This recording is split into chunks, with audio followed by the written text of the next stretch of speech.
Hello friends, it is Link the Gulf Coast Gardener. Today is Sunday, July the 13th, and we're back at the beach with an update from the native flower garden. You may remember that I planted Be Happy Mix in November of 2024, and I've had an amazing flower garden.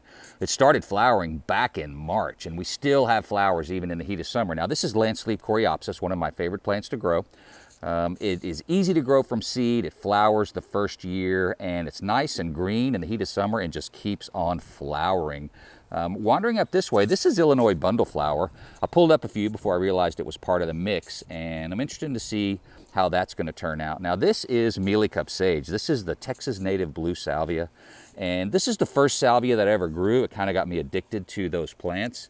I just love these native plants and these pretty flowers, just how delicate they are. Really like mealycup sage, and you can see there's some more right down here.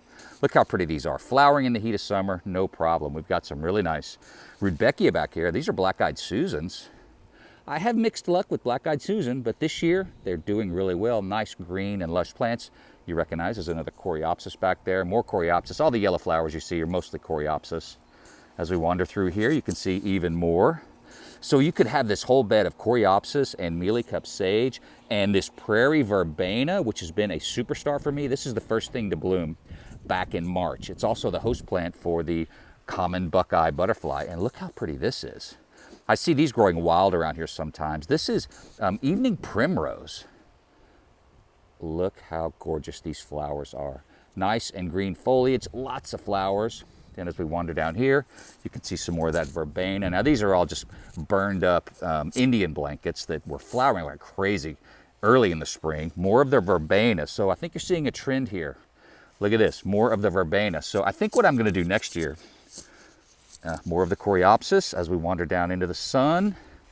Back around the corner, I wanna show you this other patch of prairie verbena. Look at this. This is absolutely amazing. This is one of my 3 or 4 favorite plants that I grew in this mix, and I'm gonna grow a lot more next year. So if you had a whole garden of these prairie verbenas, they would be green and lush throughout the summer. They flower from March all the way to October. All the pollinators love verbena flowers. And they're also, as I mentioned before, the host plant for the Buckeye butterfly caterpillar.